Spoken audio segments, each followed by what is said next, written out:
আরেকটা বোনের ছেলে, পরে শুনলাম আমার ছেলে হসপিটালে। দেশের ইতিহাসে ঘটে গেল এক মর্মান্তিক বিমান দুর্ঘটনা।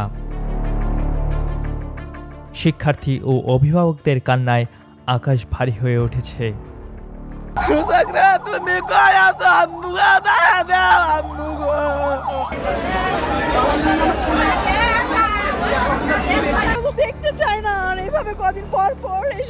বাংলাদেশ বিমান বাহিনীর F-7 BGI প্রশিক্ষণ বিমানটি উত্তরের মাইলস্টোন স্কুল অ্যান্ড কলেজ ক্যাম্পাসে বিধ্বস্ত হয়। এতে অকল্পনীয় ক্ষতিসাধন হয়, যা বেড়েই চলছে। কিন্তু এটি বাংলাদেশের প্রথম বিমান দুর্ঘটনা নয়। বাংলাদেশে এখন পর্যন্ত প্রশিক্ষণ ও যাত্রীবাহী মোট 15টি বিমান দুর্ঘটনা ঘটেছে, যার মধ্যে 1984 সালের 4 আগস্টের ঘটে যাওয়া ঘটনাটি ছিল সবচেয়ে হৃদয় বিদারক ও মর্মান্তিক।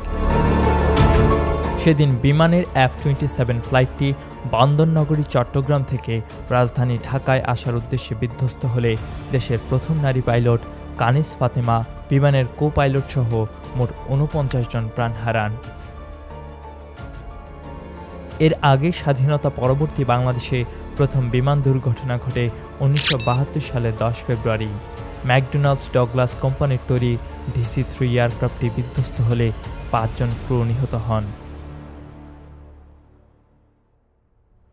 1976 সালের 1 সেপ্টেম্বর এক মর্মান্তিক দুর্ঘটনায় বিমান বাহিনীর তখনকার প্রধান air vice marshal Khadimul Bashar ও স্কোয়াড্রন লিডার মফিজুল হক নিহত হন। এই সাহসী বৈমানিক বিমান বাহিনীর প্রধান সেদিনই ঢাকায় বিমান বাহিনীর উড্ডয়ন প্রশিক্ষণ স্কুলের উদ্বোধন করেন। জাঁকজমকপূর্ণ পরিবেশে উদ্বোধন শেষে তিনি উড্ডয়ন প্রশিক্ষণ স্কুলের অধিনায়ক স্কোয়াড্রন লিডার মফিজুল হককে সঙ্গে নিয়ে উদ্বোধনী ফ্লাইটের একটি বিমানে চড়ে আকাশে উড়লেন। উপস্থিত সবার চোখ তখন আকাশে। হঠাৎ বিকট শব্দে কেঁপে উঠল চারপাশ। সবাই হতবাক হয়ে দেখছে তেজগাঁও বিমানবন্দরের পাশেই একটি বিমানের উপরে সে বিমানটি সজোরে পতিত হয়। উড্ডয়নের পরপরই যান্ত্রিক ত্রুটির কারণে বিমানটি বিধ্বস্ত হয়। ভয়ঙ্কর এক শব্দে স্তব্ধ হয়ে যায় উপস্থিত সবার হৃদয়। একই সঙ্গে চিরতরে স্তব্ধ হয়ে যায় জাতির একজন শ্রেষ্ঠ সন্তান, অকুতোভয় বীর মুক্তিযোদ্ধা air vice marshal Mohammad Khadimul Bashar ও স্কোয়াড্রন লিডার মফিজুল হকের জীবন।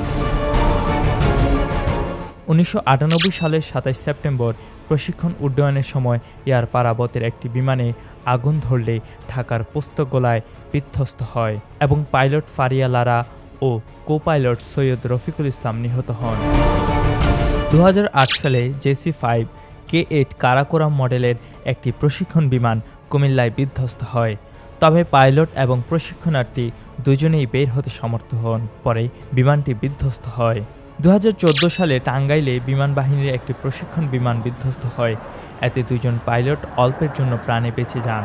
2018 সালের জুলাইয়ে চট্টগ্রাম নেভাল একাডেমির আকাশে বিমান বাহিনীর একটি ইয়াক-130 প্রশিক্ষণ বিমান দুর্ঘটনার কবলে পড়ে। তবে 2 জন পাইলটই নিরাপদে বেরিয়ে আসেন। 2022 সালের মে মাসে সিলেটের ওসমানী নগরে বিমান বাহিনীর একটি প্রশিক্ষণ বিমান বিধ্বস্ত হয়। এটি ছিল একটি PT-6 মডেলের বিমান।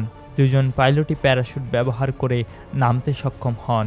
2023 সালের ফেব্রুয়ারিতে কক্সবাজারের ইনানীতে একটি F-7 BAG মডেলের যুদ্ধবিমান বিধ্বস্ত হয়। এতে পাইলট নিহত হন। সর্বশেষ উত্তরার দুর্ঘটনায় আবারও নতুন করে এই দীর্ঘ তালিকায় একটি নাম যুক্ত হল। 2019 সালে US বাংলা এয়ারলাইন্সের একটি ফ্লাইট নেপালের ত্রিভুবন আন্তর্জাতিক বিমানবন্দরে বিধ্বস্ত হয়। এতে পাইলট কো পাইলট সহ 51 জন প্রাণ হারান। এটি দেশের সীমানার বাইরে ঘটলেও এটি বাংলাদেশের ইতিহাসে মর্মান্তিক বিমান দুর্ঘটনা। প্রশিক্ষণ বিমান বিধ্বস্তের ঘটনা বিশ্বের বিভিন্ন দেশে ঘটলেও এটি কাঠামোগত দুর্বলতার ইঙ্গিত দেয়। সেই দুর্বলতা চিহ্নিত করে সমাধানে এগিয়ে গেলে বাংলাদেশ বিমান বাহিনীর গৌরব আরও দৃঢ় হবে এবং আমাদের আকাশপথ আরও নিরাপদ হয়ে উঠবে। কুমিল্লার কাগজ, নিউজ ডেস্ক।